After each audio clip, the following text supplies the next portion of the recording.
of Deep Diving Dell'Olios. Episode 3, baby. Yeah! Let's go. Today we are looking into Flight 77 and the Pentagon. But before we dive into that, thank you to our patrons. We wouldn't be here without you. Especially one. We definitely wouldn't be here without her. Our mother. Yeah. But thank you, Mama Ali, as well for your support. But yeah, let's just dive into it. So I always feel like the Pentagon is kind of like this side quest. That's such a bad way to say it, but like when you look at 9/11, the two towers are the symbols of 9/11. You know, never forget. That's what you always see every year with the two towers. Or now you see the lights. Yes. That stand. Yeah. You never see the Pentagon, the field, or World Trade Center 7. No. You don't see any of those. You don't see any of those. There's no mention of it at all. And whenever I think of the Pentagon and 9/11, I think of conspiracy theorists. Yeah. Always. Yeah. Always. So we are definitely going to dive into a little bit of that. You know, we all watched the towers fall that day, but there was no real footage of a plane hitting the Pentagon. And I think that's really what got people going, because all of our eyes were on the Manhattan skyline. And then you hear, and then you just see smoke. You just see smoke. You just see flames. You don't... And honestly, when you look at the OG footage that we were shown, it doesn't look like there's a hole in the building of the Pentagon, I mean. What do you mean? Like when you actually look at like the news footage and stuff like that, it doesn't. So that's where a lot of conspiracy theories started to sprout out of. Well, I will say, so when I looked at the hole, there was several photos I looked at this week. And when I looked, there was one hole, and it's like I can see people looking at that and saying there's no way a plane hit that building. Yeah, the small one above the actual impact? Yes, yeah. And I think it too was like out the other side, because the plane went through the whole building. And the wing hit the ground too, which a lot of people don't know as well. So I think that also makes up for like the area, the space of it. And Judicial Watch, which was a public interest group, filed a Freedom of Information Act in 2006. They requested a video that showed the plane hitting the Pentagon.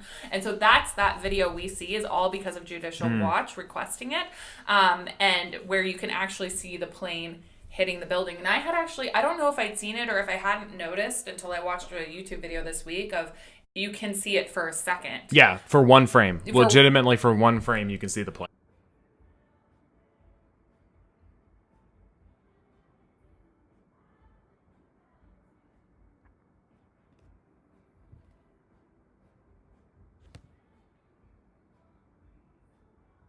Isn't it interesting, though, that we didn't have higher tech cameras at that point in time in 2001 facing the Pentagon?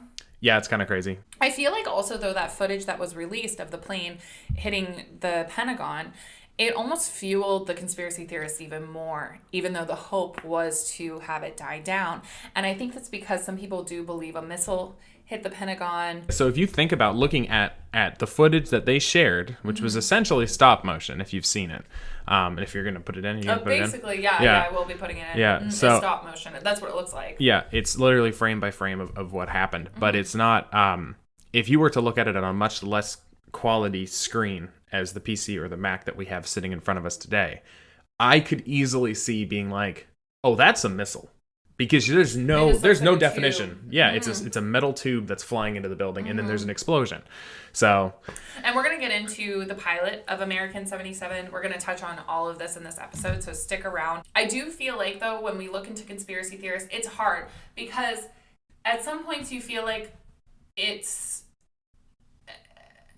hurtful to the victims. Do you know what I mean? It's harmful to the people that actually lost their lives that day. And I think a lot of people lose that when it comes to 9/11 and talking about conspiracy theorists. It's also something that's like very, like it was 20 plus years ago, but it's still very raw subject matter to talk about because we lived through it. We were there. There are still victims' families alive today. There's still victims that are alive today from 9/11. So I just think we need to be cognizant of that. I always am one to question everything, look, like research, and don't just listen to us. Do your own research on this.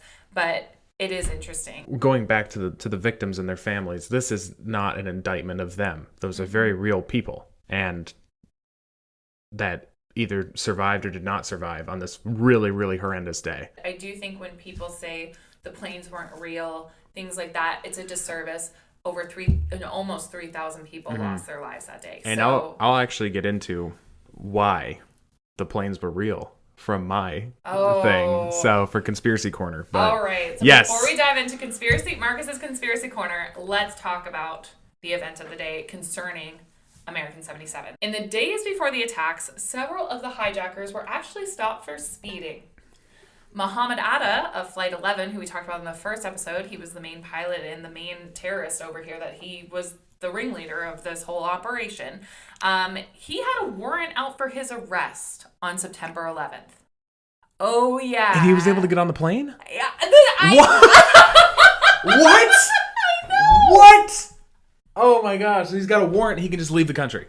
That's cool. Well, they were just going to LA, but yeah. Well, yeah, I mean, but even still, he could have like just disembarked the plane and gone down to Mexico. Just bye, guys. Isn't that wild? So he had been ticketed for an invalid license. He'd never paid that ticket because why would you? You're about to do 9/11. But also, why would you pack? Check your luggage. Why would you go to Portland the day before? And a lot of questions about Flight 11. But anyways, he ignored it. He bench warrant out for his arrest at the time of the attacks. Okay. Hani Hanjor, who would be the pilot for, and I'm so sorry if I am hurting these names. Yeah. I try my best. But Hani was pulled over on August 1st for driving 55 in a 30 mile per hour zone. Now, 3 weeks later, he would pay his $70 ticket by mail through a money order and $30 in court costs.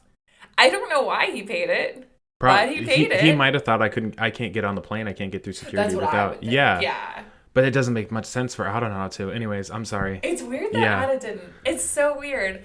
And then this I found kind of tone deaf. So a detective, Jim Page for the Arlington, he was a police spokesman at the time. Anyways, he said if the officer has a crystal ball and he could look forward into time, it would have been a good catch. Why did he say that? Obviously, there's nothing suspicious in this man's car. No, it's just a speeding ticket. How many times was Ted Bundy pulled over? But once again, back to the first episode with that agent that checked Atta. Right? Oh, right. Yeah. This callback episode, and I told you. I'm telling you, and we're going to touch on a new ticket agent this time. Great. No, but this guy is chill, and he's actually now a TSA member, which I think is interesting that he went from ticket agent to what happened that day, and now he works for the TSA. Very interesting. And I kind of been wondering, I flew in and out of Washington Dulles so much. This would be where the plane flew out so much last year because that's where I flew in for the Johnny Depp Amber Heard trial. In and out of that airport, and you can tell they're a tight-knit family of people. There was one more terrorist pulled over for traffic violations, and we will touch on him in the next episode because he was believed to be the pilot of United 93.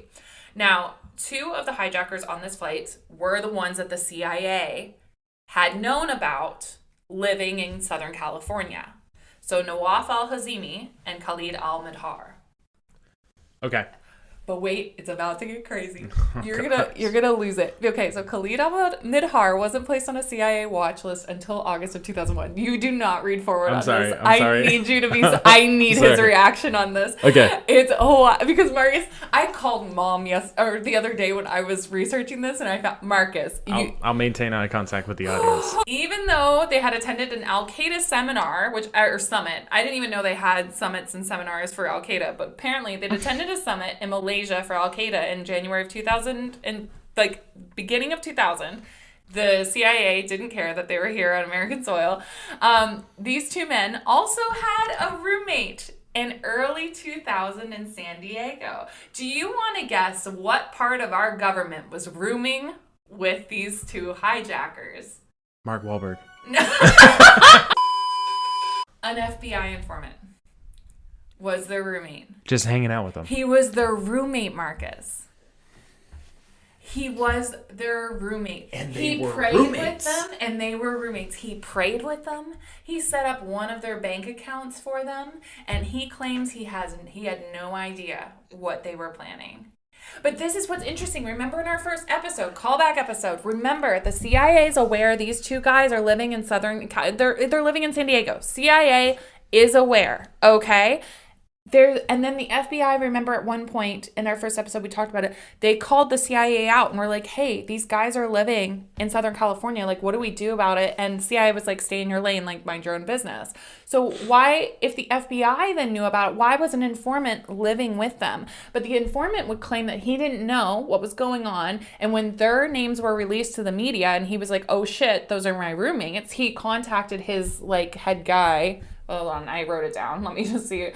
He contacted his case agent to say that they'd been his roommate. Mm-hmm. I don't understand how you can live with a group of people for that long, and not read into some strange happenings that are going around. I lived with a dude for like 2 months at my first university. We barely spoke a word to each other, but I can tell you like a lot about that guy. But I mean, I can tell you a lot. You could equate it to like there's women that are married to serial killers and don't know that their husband's a serial killer. They always know. It's weird. I mean, yeah, I get it, but at the same time, I mean, you would think like. Well, here's my conspiracy theory. I think maybe the FBI planted him. What do you mean? Well, because they knew that those guys were there, and the CIA was like, stay in your lane. And so they stayed in their lane, but they put their informant in there. That's what I wonder. Oh, okay. That's what because it's just too weird. It is a strange. With the two guys that our government was aware of. You pick up this roommate, right? And I'm still stuck on this. I'm sorry, but you pick up this roommate, and you're like, okay, he believes the same things we do, right? Because he prayed with them. He like did a bunch of other things, right? So you would think. Like, when I figure out that someone else believes similar to me, and they most likely didn't know he was an FBI informant. Well, definitely not. It's not. That's not something you're just you like put on your you sit down. application for roommate. Yes, I earn 6 figures because I work for the FBI. Please, but no. Like I don't get it. I don't get it because like you're talking to somebody who apparently is of like mind of you, and you don't say anything. So September 10th, 2001, like I said, the Dulles Airport. It seems like they are a tight knit group of people, right? There's a man named Vaughn Alex. He's a ticket agent we're going to talk about. So the day before 9/11, he helps his friend MJ Booth. He gives her advice on a trip to Las Vegas that she's taking. So she wants to know what's the best route for her to take, and he says the transcontinental from Dulles to Los Angeles is great, and then she can connect through to Las Vegas. So he said it was great because you can watch a movie, you get a full meal, used to, not anymore. Now his friend MJ had actually worked for American Airlines for 45 years at that point in time. She was the secretary to American Airlines general manager at Dulles Airport, and she had actually begun working at the airport shortly after it opened. So she was like a fixture in that airport. According to those who worked with her, she was the mother of the airport. She often took employees under her wing and helped them learn the airline business. And she was known as just MJ to everyone around her, except once a year at the annual Christmas party, where she was known as Mrs. Claus. Now, and her husband had died just a few months before 9/11 happened as well. So Vaughn advised her do that transcontinental flight, and he actually wrote out her ticket for her. That same day, that same day, the hijackers of American 77 would check into the Marriott Residence Inn in Herndon, Virginia. Now, here's another very interesting thing. Note, all 5 of these terrorists were Saudi nationals. Yes. Okay. A prominent member of the Saudi government, Salih Abdul Rahman, was also staying at that same hotel that night. Interesting. So interesting. Now, this prominent member of the Saudi government was in the U.S. to meet with officials for several Saudi-sponsored charities. We're about to get into a little bit of the Saudi connection, supposedly, right? I personally believe there was a bit of one. Because it's too weird. It's too weird. So according to everyone, these men did not know each other. They did not meet that night. However, it is interesting to note that his SAR Foundation, which was named for him, it's his initials, it was a flagship corporation that represented charities, think tanks, all sorts of things, right? Now, his name would later be found on what's known as the Golden Chain. Now, this was a list that was supposedly drawn up in 1988 of names seized by the Bosnian police in 2002 of Al-Qaeda supporters. And it featured 20 Saudi businessmen. He was one of them. His foundation was also a part of Operation Green Quest, which was a response to 9/11 by our government.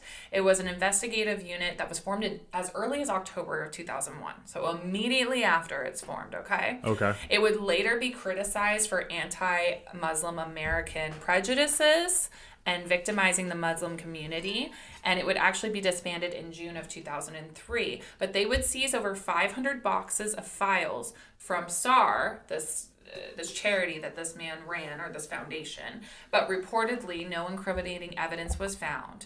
I just think it's interesting to mention that Khalid would stay there, especially after just a couple days after 9/11.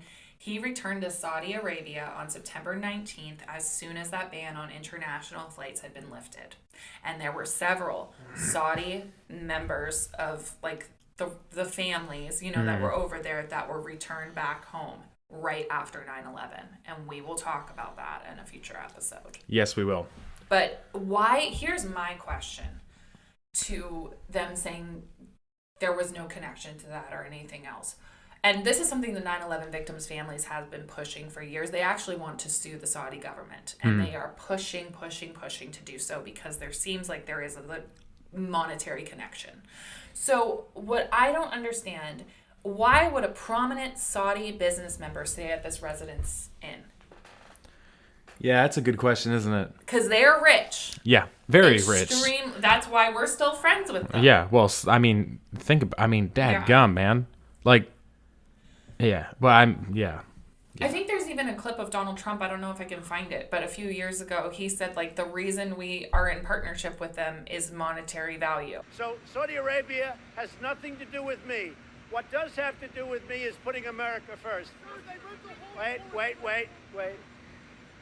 They're buying hundreds of billions of dollars worth of things from this country.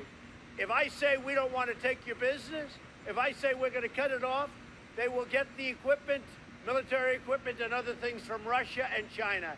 Russia and China would be very, very happy because right now we're doing very well against China. We're doing very well against everybody, including Russia, and I'm going to keep it that way. And I'm not going to tell a country that's spending hundreds of billions of dollars and has helped me do one thing very importantly, keep oil prices down so that they're not going to $100 and $150 a barrel. Right now, we have oil prices in great shape. I'm not going to destroy the world economy, and I'm not going to destroy the economy for our country by being foolish with Saudi Arabia. So I think the statement, I think the statement was pretty obvious what I said. It's about America first, yeah. Mm-hmm. That is the deal. Yeah, and I mean, it's understandable because they are the economic powerhouse over there. But at the same time, in the future episode that we will get into, there is an insane amount of connection between the hijackers, and not just the hijackers, but the mastermind behind the whole thing, Mr. Bin Laden. Yeah. So, yeah. Now, on the morning of September 11th, Nawaf al-Hazimi and his brother, we've got another set of brothers here, Salem al-Hazimi, were running late for their flight, having only about 20 minutes to get on the plane before takeoff when they walked into Dulles Airport. What is with these guys? Holy cow, man. That's ridiculous. That is ridiculous. What are you doing? What are you doing? I am so confused as to the piss poor planning when it comes to time management. On literally the biggest thing they will ever do. And, I know. And they're this just this is their life's goal, their life's purpose, and they are arriving so late. Yes. So late. It's all ridiculous. Of them. This is ridiculous. Yeah. And that's not even flashback to the first one where they were just completely out of the same state that they were going to be flying. What are you doing? Anyways. So yes, their poor ticket agent is Von Alex. that gentleman we talked about earlier. Okay, he's at the desk and he said to one of his coworkers, just look, these men are going to be trying to board this flight, because he knew it was for American 77. He's like, I can tell by the way they're walking in here, they are so late for their flight. So he says, the check-in was odd. The two that I checked in, two brothers, one was kind of gruff, and the other one was standing a couple paces behind him. And this sounds odd, but this is what caught my attention. He was almost dancing. He was moving from foot to foot and grinning and looking around. And my thought was, here's somebody that's never been on a plane before. And boy, is this guy excited. And I kind of watched him for a couple of minutes as we went through the whole check. And he was totally unresponsive as far as whatever we asked him to read and to look verbally. So this is the same as those other guys. Like they're not responsive to what the ticket agents are asking them for security questions. Which is interesting. He just smiled and danced and was oblivious to what was going on. That's the image I have, is the two of them standing there and one just dancing. It was the oddest thing. Like, oh my gosh. Yeah, just clearly a very jovial kind of guy. Like, what? Well, I mean, I get it, right? Like, he's probably pumped. Jacked up on nerves. Yeah. Like, he's probably freaking out. You know what? When I was reading the script through with my mom, because just like my old show that I did, I always read these scripts through with my mom. Just her mom. Just mom. Yeah. And not yours. Not mine. But when I was reading it through with mom, she said maybe he was on drugs too. Yeah. Maybe. Yeah, that's why. But he also might have been just, I mean, this is his... Yeah, this is the biggest thing he'll ever do. But I mean, like, if we're going to talk any about the war on terror, there was a large proportion of fighters over there, not our guys, but their guys, who were chewing on a root. It's called khat, Khat. Yeah. And it's supposed to give like better qualities to a fighter, and that basically just means that they don't feel fear. Interesting. Yeah, but it kind of treats you a little bit like meth, because you get real hopped up on it. But maybe it also stops you from like feeling pain as well. So that's why like special operations groups were going to 45 caliber, because it was killing people faster. Because they needed an instant kill, because if they didn't get it, they would still continue to come at them and shoot them and stuff. Thing, yeah. Vaughn had a moment where he was like, okay, I'm just going to book them on the noon flight, because but then they booked full fare, first class tickets. So they paid like a shit ton of money for these tickets. So he thought, what the hell? I'll put them through. But because they couldn't answer those security questions properly, he was like, okay, I'm going to put extra security notice on their tickets. But that's, he let them go through. And that's something that he's said in multiple interviews he's had a really hard time dealing with, and he took a lot of blame for until the 9/11 commission came out. And he said something in that commission made him realize that no matter what, it was going to happen. Yeah. One of the brothers, when they go through the security, he sets off the metal detector. Mind you, the box cutters were legal. That's something, on one of my TikToks, we talked about Muhammad Atta going through and having to do the 2 security checkpoints. A lot of people said that he booked, okay, so in our first episode, callback, for whatever reason, Muhammad Atta, we still don't know fully why, went to Portland, Maine the day before on September 10th, had to fly with a connecting flight from Portland, Maine to Boston, Logan to get on that flight. I find it interesting. So many people were like, well, because Portland would have had lax security. That can't be the reason, because there were 8 other hijackers that flew out of Boston Logan that day for United 175. And he still had to go through security a second time. So I don't know, but they say like maybe he didn't know he had to go through security a second time. But still, it doesn't. 8 other hijackers had to go through Boston Logan, and security was very lax at that point in time. And the box cutters that they carried on board were legal. Were completely legal. You could have at least 4 inches, I believe, with you, like blade. 4 inches is a lot. A lot. That's more than anybody would need on a flight. Marcus, I didn't catch it. Talking about knives here. Get your minds out of the gutter, guys. Oh my gosh. Bringing it back to this horrible day in American history, because we have been told that we laugh too much. We're laughing at each other and nerves. Yeah. Okay. This is not over the attack. We are not laughing at the attack. This is not about 9/11. This is about Marcus being a jackass. Yes. Vaughn wouldn't realize until the next day that he had checked into those hijackers when the FBI was in their office ready to talk to them, and he realized, shit. I did it. I let them through. Unfortunately, he knew every crew member on that plane, just, Yeah.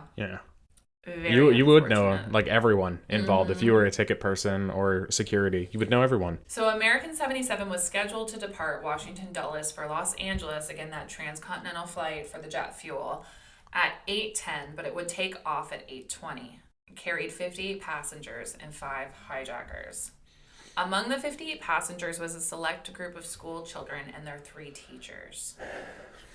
I know. Man, that sucks. Oh. What were they going for? Are you going to get into that? Yeah, so they were going into an ecology program. They'd been selected. It was just 3 students. They had been specially selected from the Washington Public Schools to go to the National Geographic. So they were going to study ecology beside National Geographic researchers. Man, that would have been so cool, too. Yeah.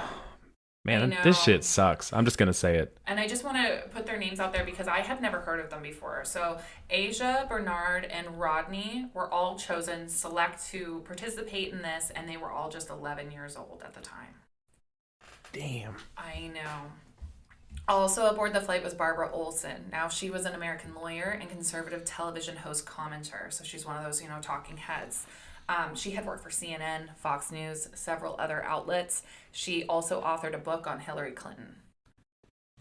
She was scheduled to be on Bill Meyer's Politically Incorrect that night, and she'd originally been scheduled to fly out of Washington on September 10th, but her husband, Ted Olson, who we're going to get into in a little bit, his birthday was September 11th. I know. Holy. So she wanted to wake up with him, so she stayed one more day. I know. Now and going once again, call back to the first episode. It just really started to piss me off thinking about it. Everybody complains about, if Seth Meyers got on the plane, we wouldn't have Family Guy. MacFarlane, we wouldn't have Family Guy. Yeah. If he'd gotten on American 11 but like he was supposed to. You had 3 11-year-old kids who were going to study ecology alongside National Geographic scientists who would have done a hell of a lot more for the world than Seth ever would. Seth MacFarlane. I know. Hot take over here. Yeah. Man. It sucks. So at 8:46, at the time that American 11 struck the North Tower, American 77 had reached its cruising altitude of 35,000 feet. And I think it's interesting to note the footage here because of how quickly everything happens. Holy cow, yeah. Now, this one, it seems like it took the longest to get hijacked because the other 2 were hijacked during the service. Mm-hmm. But this one, it doesn't seem like that's what happened. Because at 8:51, it would transmit its last routine communication. The 9/11 Commission report believes that the hijacking began in the following 3 minutes, as by 8:54, they had already deviated from their course.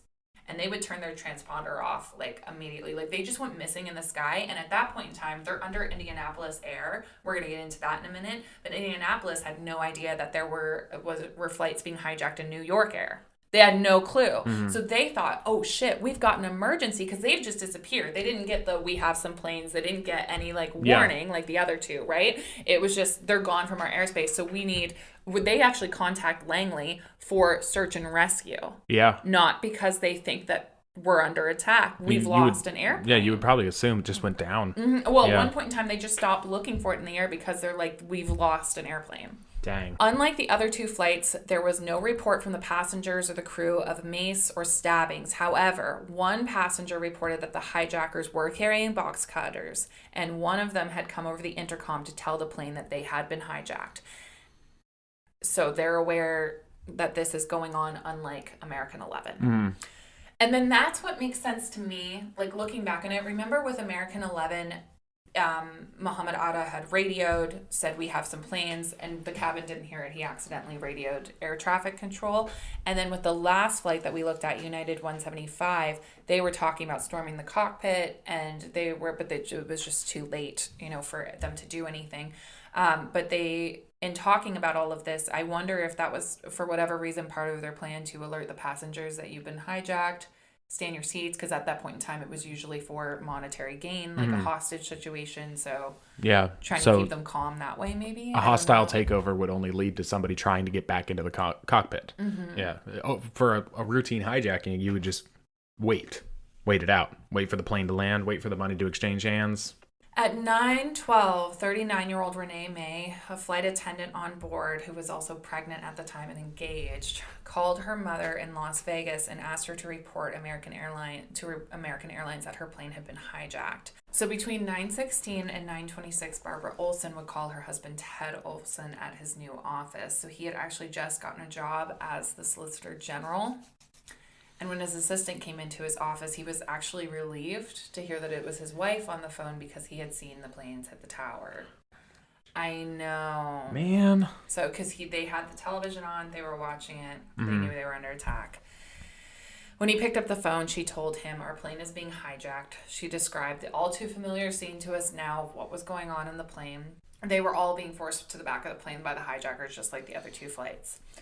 Her first call with Ted was cut off, and he immediately called the Justice Department's command center, where they knew nothing about this hijacking. Yeah. She called him back a second time, and her last words to him were, "What do I tell the pilot to do?" So I feel like, too, we're in that state of mind where we think they need anything. And he would say in later interviews, he's done a lot of interviews about it. He's also a prominent figure. He's a lawyer, talking head, all of that. And they really were well suited to anyone that talked about this couple. They were well suited for each other. And he said she was calm, she was collected. He had told her that the towers had been hit. And so she was aware, and he said it didn't bring her to hysterics or anything. She was going to fight, you know. Mm-hmm. American 77 would fly at treetop level. Dude, seeing how close that thing comes to the ground. To the ground. It was hitting light posts. It's wild. Yeah. And at one point in time, like, they're at 7,000 feet. I meant to mention that earlier when we were talking. So you think they went from 30,000, they must have dived down. Yeah. Like, because, okay, let's look at the time. Like, they were being hijacked where it began around 8:54. So they hit at... How did I not put the time down? Hold on, let me Google. Even with how fast they went down, that led into one of the first big conspiracies of the Pentagon. That with how fast they went down and leveled out, that the G-force inside of the plane would have been around 10 Gs.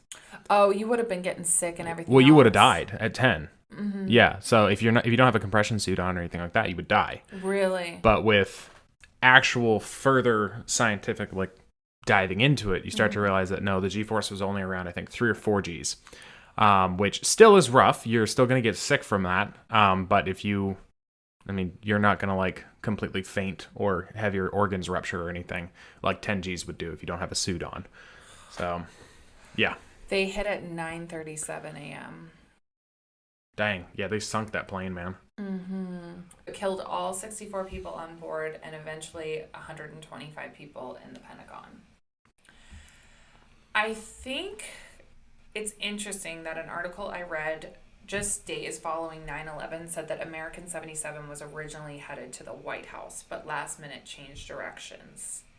And that's been the widely reported thing, that it was en route to the White House, whether they realized it or not, and then swapped over because they were going to scramble the F-16. So suddenly in airspace, it was Dulles air traffic control again, because we're going back to Washington. So Dulles recognizes this plane coming in. They don't realize it's American 77. They just know that a plane is coming high speed toward Washington.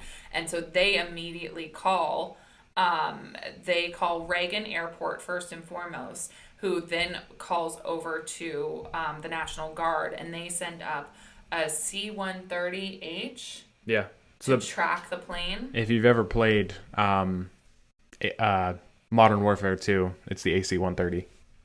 Okay. Yeah, so it's the big plane. It's usually used as a gunship. I think they call it, or whatever. In Canada, yeah. Okay. They call it a Hercules in Canada, and then but it's the big gunship, but it can also be fitted with other radio and satellite tracking and stuff like that. So I think it's interesting because I didn't realize that a National Guard pilot was sent up to identify and follow it, and they did. They identified and they followed it, and they identified it as the Boeing 757. Obviously, they didn't know what it was 77, but at 9:38, just seconds after impact, the pilot would report to Washington Tower. It looks like that aircraft crashed into the Pentagon, sir. Man. I know. Oh gosh, imagine being that pilot. I know. Being like, oh, and you can't do anything about it. Mm-mm. He wouldn't have had any munitions loaded up. I know. So you just watch it happen. And it's almost like, what's the point of sending him up at that point in time? You know what I mean? So just to like touch on, because I went over my notes because I just found it so interesting. But Indianapolis Air loses American 77, right? They don't see it in their airspace. The transponder's been turned off and they've dove underneath, right? So they don't see it. And they didn't know what was happening in New York City, so they don't think that the plane's been hijacked. They're calling Langley to get a search and rescue out because they think the plane has gone down. Well, they then realize at 9:20 that there were other hijackings that had occurred. And so now they're like, oh, it wasn't a technical failure or a mechanical failure that happened to American 77. So they start trying to locate them again, fearing it's a hijacking. American Dispatch, Jim McDonald. Indianapolis Center, did you get a hold of American 77 by chance? No, sir, but we have an unconfirmed report the second airplane hit the World Trade Center. Say again? You know, we lost American 11 through hijacking. You know, American was a Boston, Los Angeles flight. It was, all right. I can't hear what you're saying there. You said American 11? Yes, we were hijacked, which is a Boston, LA flight. And 77 is a Dulles, LA flight. And we have an unconfirmed report a second airplane just flew into the World Trade Center. Thank you very much. Goodbye. It was just like it's all miscommunication and the almost like the police in a true crime series where they're in different counties and everything and not hearing each other, you know? Yeah, super high stress situation that is happening right now. It is developing right now, and there's a complete breakdown in communication. Yes, and there was no bulletin sent to the FAA at the time to search for a plane in the other airspace because they assumed that plane had been downed. They did not realize. Yes, and it had traveled undetected for 36 minutes. Holy That's cow. a long time. That's like an eternity. Yeah. Yeah. NORAD never heard about the search for American 77 that had gone on. I know. And at that point in time, they still believed that American 11 was airborne. Remember, we touched on that in the last episode. Thinking he was in New Jersey airspace and was hijacked as well. They thought that was the third aircraft hijack compared to the two that had hit the towers, not realizing American 11 had already hit the first tower. The 9/11 Commission report was never able to identify a source of this mistaken information of who said American 11 was still in the air, because at that point in time, air traffic control knew it wasn't. Yeah. So I don't know where the military got that. They don't either. They have no idea. And it's a panic. Like everything's happening so quickly. But and this is why we train for this stuff now. So the first notice to the military that American 77 was missing came at 9:34. 37's when it hit the Pentagon. Yeah. Or 38. Shortly after impact, the military would believe that Delta 1989 was the fourth hijacked plane. It was not hijacked, and we'll talk about that in the next episode. Now, there is belief that there were 5 planes supposed to be hijacked that day, and we will also talk about that 5th plane in the next episode. Dan Elwell was an Air Force Reserve and at least once a month co-piloted American 77. He did not bid September 11th because he was scheduled for a promotion ceremony at, of all places, the Pentagon. Did it get him? Did not get him. Oh my gosh. I know. So that morning, just like the rest of the world, he turns on his TV, his family's there, everything, and they see that we're under attack. So at 9:37, he calls the Pentagon. And this is a quote from an article I read about him. I just happened to call them at that time to ask my office, with all this going on, are we still having the ceremony? And he answered that as far as he knew, it hadn't been canceled. It was still on the general schedule. And then another explosion happened. I could hear it from the phone. And he let out a scream and basically dropped the phone. He went downstairs, told his wife, his parents, and said, I think a plane has hit the Pentagon. And 5 minutes later, the news cameras were all on the Pentagon. Holy cow. Chills. Yeah. He knew everyone on that crew. They were all like family to him. He said, in my mind, Chick, the pilot that died, was gone long before the plane hit the building because he never would have let that happen. And I think that's true of all the crews.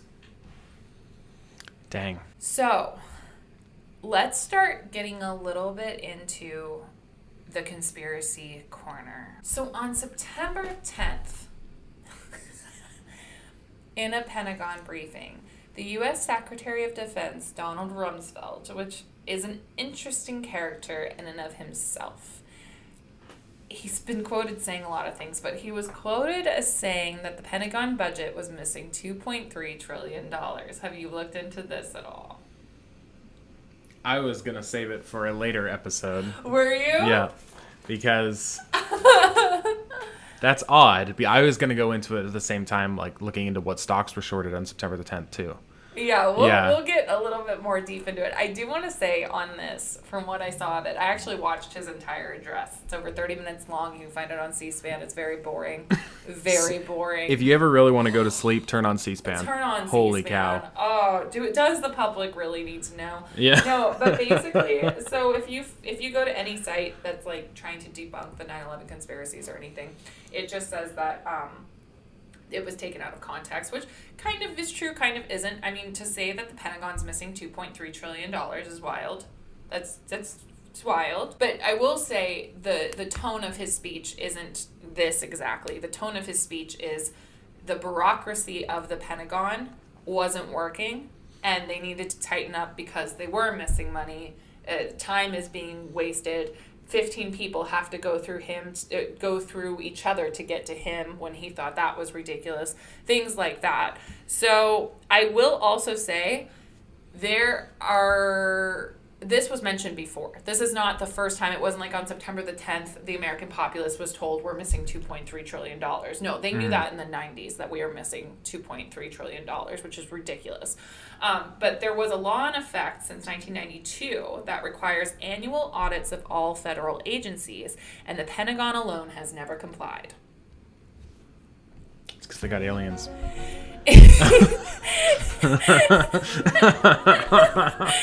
Oh God. It instead annually reports to Congress that its books are in such a disarray that an audit would be impossible. I really wish I could do that. I'm telling you, this year, IRS, if you audit me, I'm telling you that my books are just in too much of a disarray. We can't do an audit this year. Yeah, you're just going to push it back for another 20, 30, 40 years. 30 years right now. That was 1992? 92. 31? 31 years? 31 years. Yeah, so you can push it back another 31 years just for me, baby. Wild. And keep in mind, over 20% of our federal budget goes to our military. Yes. Yeah, we have the strongest military in the world because we feed it money. But their constantly. books are in such disarray they can't even be audited. That's bullshit. That's bullshit. Yeah, that's one of the stupidest things I've ever heard in my entire life. And the conspiracy theorists, I couldn't find anything documenting this, so put it in the comments if you can find it. But they'll say that where the plane hit the Pentagon exactly is where the documents were that hid the $2.3 trillion. That's not funny, but like, how? No, and that's where you start to get things like, well, it was a missile. It was guided to that. Guided missile right? to the point of yeah. This isn't really a conspiracy, but on September 12th, I did want to mention that Khalid al-Midhar's Toyota Corolla was found in Dulles International Airport parking lot. We kind of touched on this in the first episode, what was found inside, but they found that handwritten letter that Ada had given him of like the night before what they were doing, like they had to shave themselves a certain way, pray a certain way, all of that, and also all 19 hijackers' names, which was just so perfect for our government to know. I'm just saying, this is weird to me that these letters detailing out their motives, their mission, all of this is just available immediately after. Especially the one that made it out of United 93's wreckage, just totally pristine. That it's interesting to me, but they also found a check made out to the Phoenix Flight School, which I think is not funny, haha, but like funny because like was he hoping they'd send it off afterwards? It's not funny. What? I mean, say what you will. About these men, about the horrible atrocities they did, but they never left bills unpaid. Ada did, but Ada not Hani. No. He's got it. It's the Yeah. weirdest thing. What? I know. They also found maps of the D.C. and New York area, so that makes sense. 4 drawings of the Boeing 757 cockpit So that makes sense, and a box cutter. Yeah, the cockpit makes sense, and the box cutter kind of makes sense, just kind of leaving one behind. One. Yeah. It's weird, but... Like, oh, whoops, Okay. forgot it at home. That one. I also will say on the conspiracy, let's just get into conspiracy corner. Here's my take on this. Okay, so Hani, Hanjor, he took flight lessons. He's supposedly the pilot. Doesn't fit my small head. My head's big. Okay, so he took flight lessons over in Scottsdale, where he was described as a poor flight student. Okay? Yeah. He was able to take off and land, but not skilled at any other flight maneuvers. And then he flies at treetop level. This is hot, by the way. Oh, it's very warm, yeah. Flies at treetop level into the Pentagon. Yeah. Just zooming. At like 500 and something miles an 500 hour? and some odd miles an hour. I think 530. Just going. It's weird. Yeah.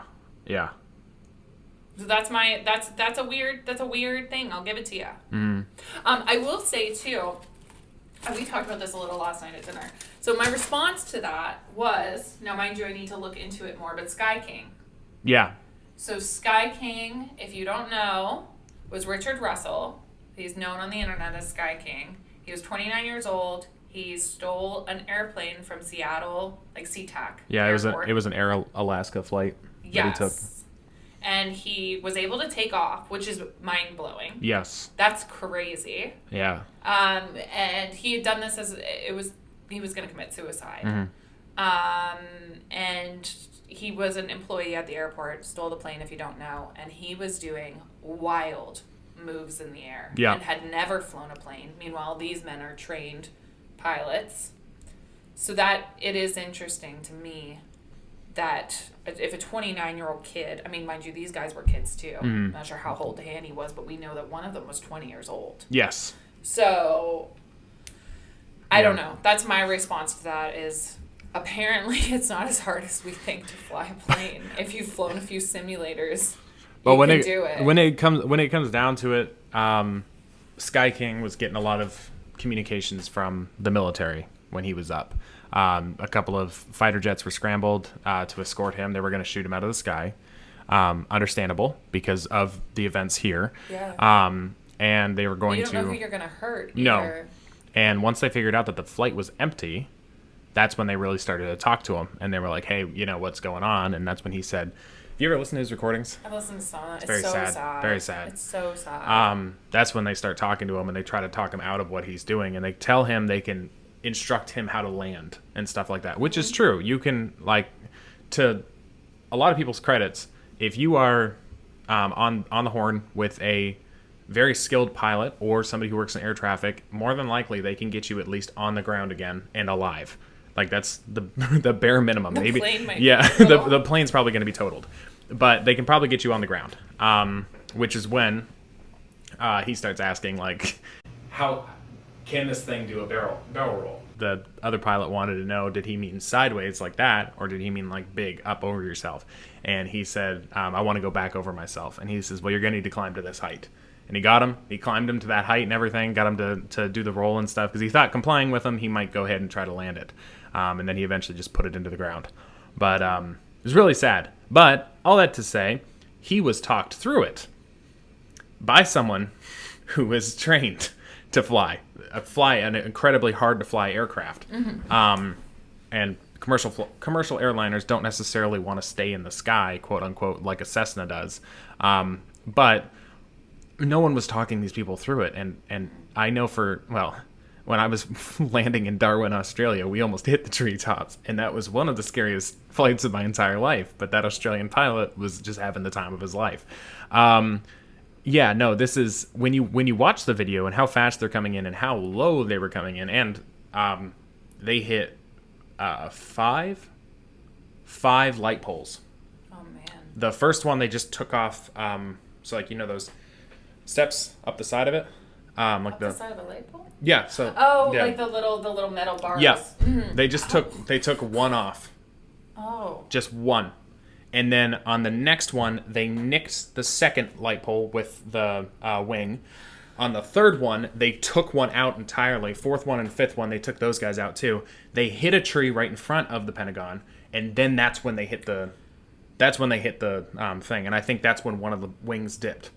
Because the leading theory right now is that when they hit that tree, the turbine sucked a bunch of the branches into it, which meant that it started to dip. Oh. And then they realized they were losing speed, and they gunned it. Throttled yeah. it. Yeah, that's why they, like, sped up really, really quickly. And then there's a couple other things if you want me to get into it. Yeah, let's dive into what, because I do understand not understanding how they hit the Pentagon. Also, just real quick before we dive into yours, I don't understand why they hit the Pentagon. I understand that that's supposed to be our military force, so it's a symbol of our military. Mm-hmm. But a plane is not going to do that much damage like it would to a skyscraper. No, you know what I mean? And a skyscraper, when we get into the Twin Towers, those usually but on a usual workday between 40 to like 60,000 people. So they were aiming high. They were not hoping for under 3,000 to die that day. They wanted tens of thousands to die that day. Mm-hmm. So it is interesting to me that they hit this weird looking building that's not going to do much damage, that also was under construction in that area at that point in time. Mm-hmm. I can understand hitting the Capitol, which is what we believe United 93 was going to. We don't know that 100% because that is a huge symbol, that dome. Yes. You see it. I can get that because that reps it's a the symbol. Psyche. It's a symbol. I can see hitting the White House because it's a symbol. Mm-hmm. The Pentagon, I don't feel is that strong a symbol. And also, you're not hitting much on the top. Like, a lot of it's underground. Yeah. So you're getting, like, a couple office workers. I forgot about that. Yeah, it's a couple office workers. And, like, if you did any research at all, you would know that the majority of it is underground. Yeah, it's weird. So, I don't get it. These conspiracies I gathered from a website called 911truth.org. Excellent. And when I first found it, because, okay, here's the terrifying part. Hear me out. This is a conspiracy in and of itself. Do me a favor, those watching at home, and type into YouTube or Google 9/11 conspiracy. 9/11 conspiracy theory. 9/11 theory. I'm going to do it. You're going to get just a lot of things debunking those things. You're not going to get... That was weird to me, too. When I was looking up, because I wanted to know a couple things like I was talking about earlier on here. Yes. And it was all just like debunked. Yeah. Debunked. That's weird. And it was all the official story that was debunking those things with no mention of the book. 9/11 Commission? The commission, yeah. There was, with no mention of the source. No, and no sources on any of them aside from, hey, Bush said it. And it's like... Yeah, and the Donald Rumsfeld thing, I had to dig for that law because they kept saying, like, oh, no, that's been debunked, and in the 90s they talked about it. Anytime you look up any of the kind of buzzwords around conspiracy or anything like that for 9/11, you are only met with things that are reciting the official story and not talking about the commission or anything like that. So... And we are going to go through, because the commission is flawed. Yes. I mean, you look at any commission, the Warren Commission, you look at any commission that our government has done on itself, it's flawed. So don't worry, it's not like we're sitting here and saying, like, the commission's the be-all, end-all. Yeah, the first theory that we've talked about a little bit is the missile. A missile hit a building. Or hit a building, just a random building. Definitely not the Pentagon, just a random building. No, that a missile hit the building. Like I said, the video, it's a frame at a time, and if you're watching it, when it originally came out on one of those older computers, the fidelity is not as high. It's going to look really unclear, and you're just going to see a metal tube hit a building with an explosion. You automatically would just assume, if you didn't know anything about it, that would probably be a bomb or a missile. We now know that it was a plane. It was flying incredibly low. Mm-hmm. We've already been over that. Hit all those obstacles on the way down. Mm-hmm. And then there's the theory of the plane just not existing. I know. That one's a weird one for me. Like, the planes didn't exist at all. I can understand the people that think there's the remote-controlled aspect of it. Yeah. But the plane's just not existing at all. It doesn't make any sense to me. And it doesn't make any sense because, like I said, on 911truth.org, I went onto that website thinking, okay, it's going to be a bunch of crackpots, right? It's going to be a bunch of conspiracy theorists. And we'll talk about that in a second. It's going to be a bunch of conspiracy theorists who don't really have much of a grasp on reality. When I actually was watching it, just today, actually, before I came over, I was watching a panel discuss the events of the Pentagon. And this was all mathematicians, physicists, like aerospace engineers, like all these people. And a few of them were denouncing statements that they had made in the past about this. Where one of them, he was a physicist, and he had stated the whole thing about going down and them righting themselves, and it would have been 10 Gs or greater, right? Which would have bursted a bunch of organs and stuff. Yeah, it killed them. Yeah, but now when he was actually looking at the real flight path and he was trying to make sense of it, he realized that no, that is not what would have happened. That's not what did happen. So he was saying that, hey, I'm wrong. This was wrong. I said this, like a decade ago now, but I'm just here to tell you that I'm wrong. Really, really big of him. Actually, all of these people were really just mature. They had a Q&A section at the end of it, which was just...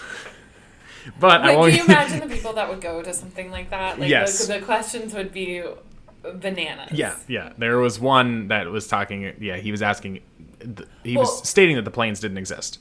And the guy that was like the head guy in the panel was like, they did exist. And he's like, at one point he said, I'm not even going to humor you anymore. And just, told him to go away, which is pretty dope. But yeah, so there's also the theory of the planes existing, or the plane existing, along with all the passengers. But there was a missile underneath the plane in the storage compartment. I've never heard this. Oh, dude. And along with that, with that theory, there is the theory that there was, that the plane had the missile in its storage compartment, but it was a flyover mission. So they dropped the missile as they flew over. And then what happened to the people inside? Because I couldn't find out why that happened either. So, yeah. I'm going to take this off. I feel like a baked potato. It's hot. My head is baking.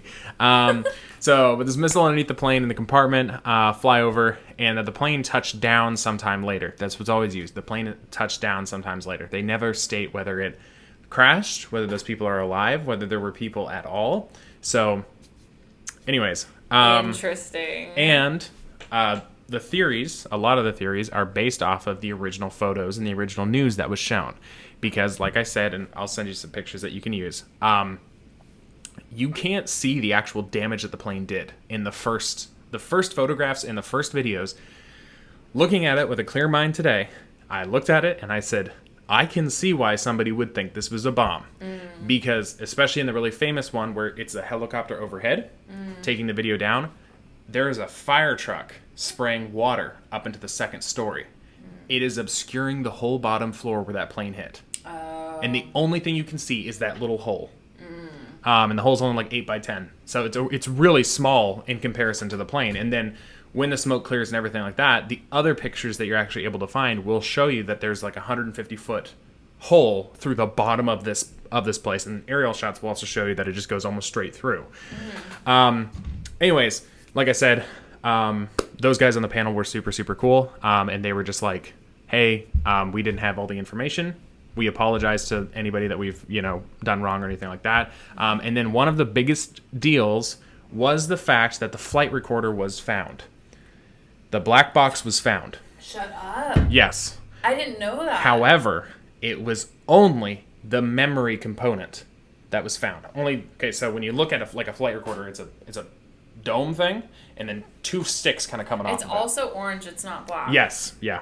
And it's orange because they want to be able to visualize it in a plane crash. And in the wreckage. So because we're dealing with 90s technology, it was big, and it's a dome, and then it has like two sticks that are parallel coming off of it. Okay. Those things up there are writing the memory. This down here is storing the memory. Oh, so they were only able to find... So they didn't get the last 30 minutes of that flight. They didn't get... Because when I was researching it, it only tracks 30 minutes like at a time, and then it writes over itself or whatever. Yes. Yeah. Didn't get everything. And that was one of the bigger reasons that all of these conspiracy theories started coming out, because it was like, well, if it's that big of a deal, then just show us the flight logs. They couldn't. They physically could not show the flight logs, and they still can't because it's gone. It's gone forever. Really, really depressing. But very depressing. Yeah. So if you ever have the opportunity, it's odd that a website called 911truth.org would have such mature people on it. But like I said, it's very interesting when you go back to the idea of what is a conspiracy theorist. What is a conspiracy? When you start talking about that, the term was originally coined in like 1912 for an author in a book. And it was never really used in popular culture until immediately after the assassination of JFK. We were talking about this at dinner the other night. That's why I don't look surprised. At dinner, my mouth fell open. I was like, "Are you kidding me?" So basically, something that our government or media really threw out there to kind of get people away from the fact that something was weird when JFK was killed. Very weird. Which, by the way, let's just get it. Like, we're all adults here. If you're not an adult, you shouldn't be watching our videos, first off. But we're all adults here, so let's all just come to an agreement. 3, 2, 1. JFK was killed by the CIA. We all agree on that, right? I mean, he was killed by someone. I firmly believe it was our own government that killed him. Anyways, so the idea of the conspiracy theorist was, it's a lot like, and I mean, you can kind of see it happen in real time, not to get into modern day stuff or anything, but you can kind of see it happen in real time where someone sees something that, hey, there's something wrong with what's going on. Let's take the JFK assassination. There's something wrong with what's going on. They start to tell their friends start to tell their friends. Mm-hmm. It's an idea that starts to grow, and then what are they going to do? Well, they have to squash it. What is the best way to squash that? Lump them in with the people that think that the government is made out of reptiles. Yeah. Lump them in with the people that think that vaccines cause autism. Lump them into, with those people that are so out to lunch that there's no way for them to possibly come back. Which, by the way, if you ever look into the study that was done of vaccines and autism, it's a headache, and it's really, really good. There's another YouTuber, I can't remember his name, that did a really good video on that. But the best way to do it is to basically make you sound crazy. Because once they get you in the insane asylum, you can't talk your way out of there, right? Yeah. So, yeah. But that's my whole thing as far as the conspiracies. When you start to lump in 9/11 conspiracy, you start to think, okay, well, those are the type of people, like I said, that think that the planes didn't exist and everything else. But yet, when I posted my video on what Muhammad Atta was doing on September 10th, I had several people tell me to stop looking into conspiracies. And yes. He physically was in Portland, Maine. That is documented. There's security footage. He went to Pizza Hut. To Pizza Hut. My man went to Wally World. Yeah.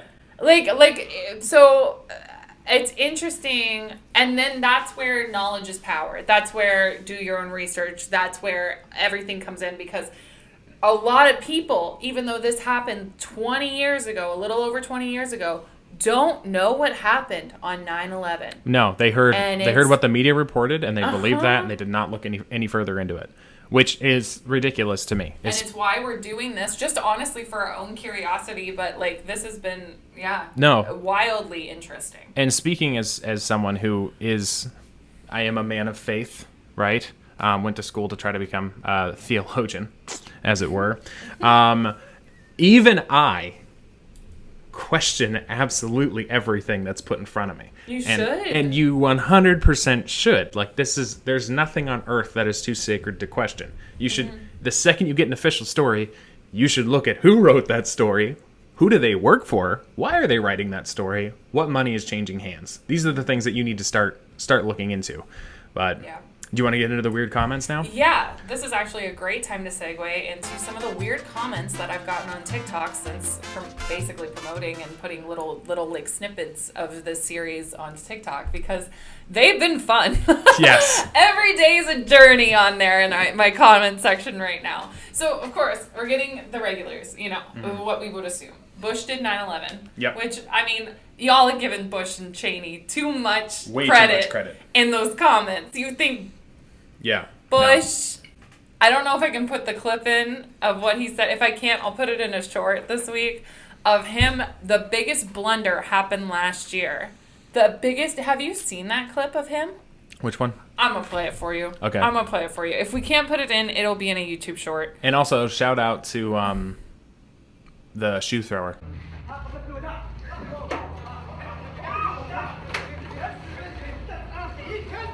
Oh. Hope to see you on Twitter sometime. The result is an absence of checks and balances in Russia, and the decision of one man to launch a wholly unjustified and brutal invasion of Ukraine. Iraq. Anyway. 75. And they laugh.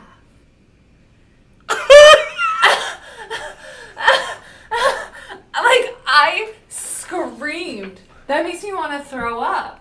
How many people died in Iraq? Not just, like, dude, civilians. The amount of people that we killed in the Middle East. And it's a joke. Oh, Iraq too. Yeah.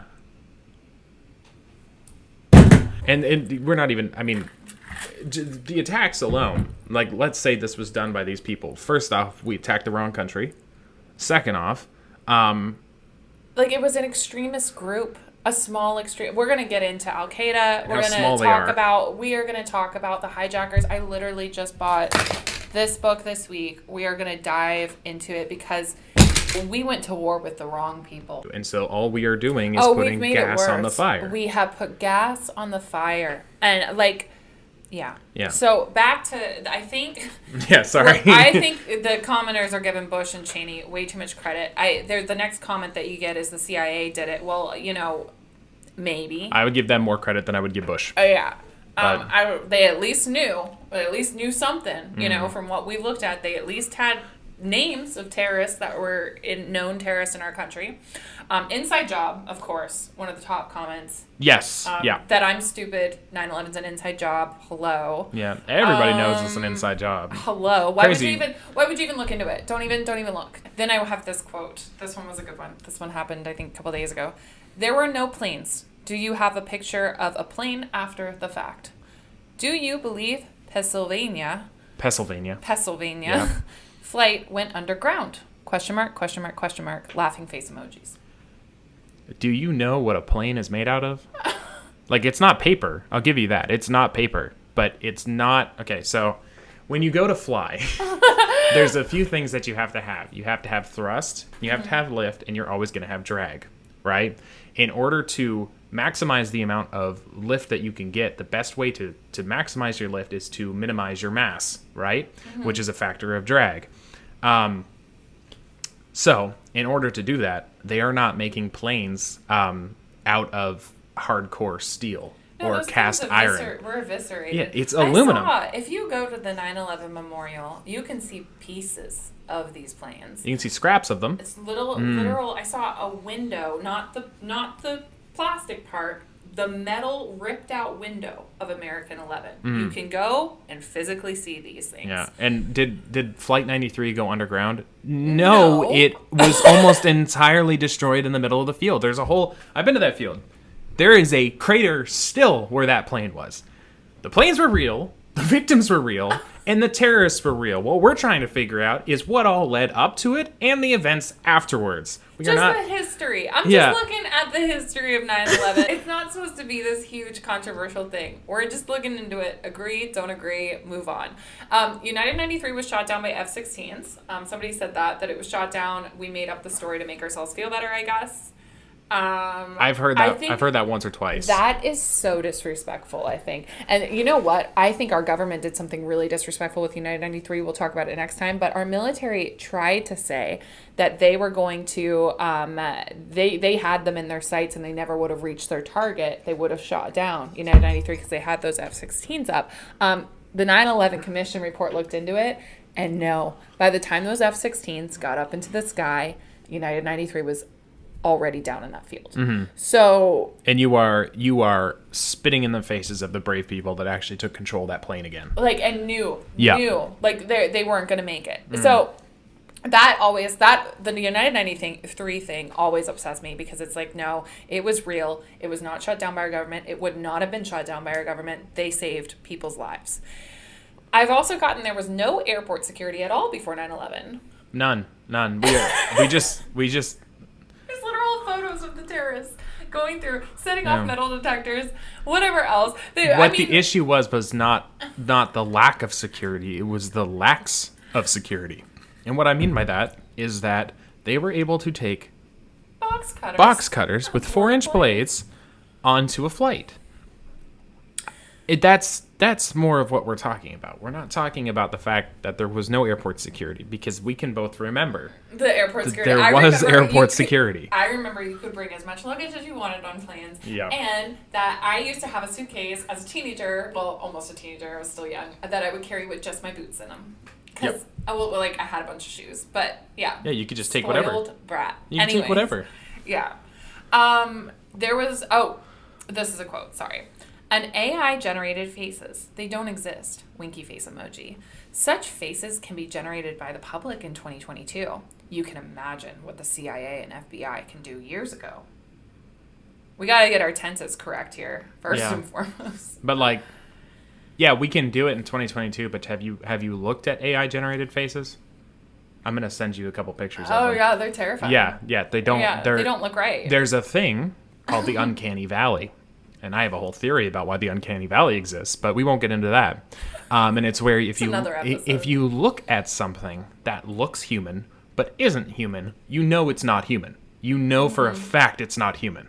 And to me, that's a survival instinct, but I'm not going to get into that. Well, the skinwalkers, Wendigos. Yeah. Marcus is all about that. I also believe my cat's a skinwalker. It is. He's forgotten how to get out of his cat form, so he's just stuck as a little kitty cat. This one I thought you would like. This is the last one. I can see you're already pumped about it. This has been Marcus's theory. They didn't know their mission till last minute.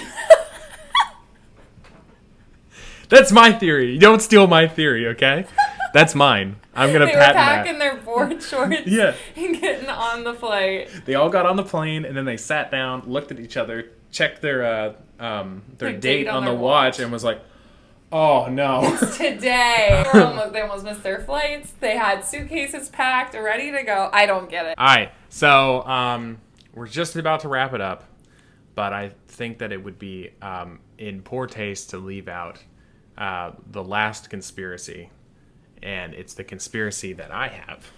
Oh. And it's that it would be a lot harder to fake a plane hitting the Pentagon, we were talking about this just a second ago, than it would be to just have a plane hit the Pentagon. That's true.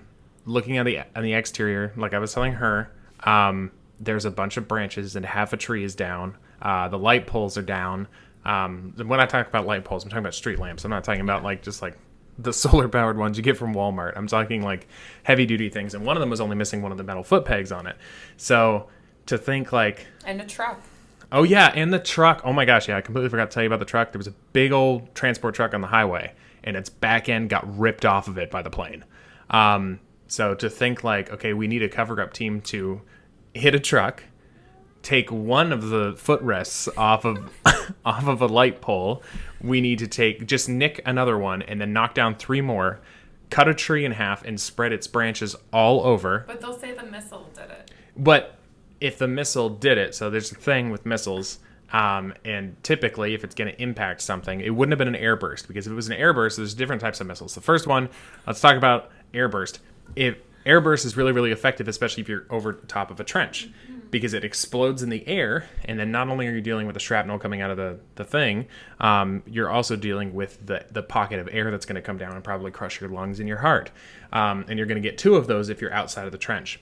That's why we dropped the nukes at 1,900 feet, because it was a really, really strong explosion because of that. Speaking of horrific things. Yes. The second kind, this is just, is variable timing. Variable timing would kind of account for hitting the tree, but it would not account for getting through a few layers of the building before it exploded, which is what happened. Yeah. Because variable timing is just supposed to, it hits a few things, 1 or 2 things, and then it's done. Also, looking at the wingspan, because that guy we were just watching, and we really have to watch that video with you guys. It would be, oh my gosh.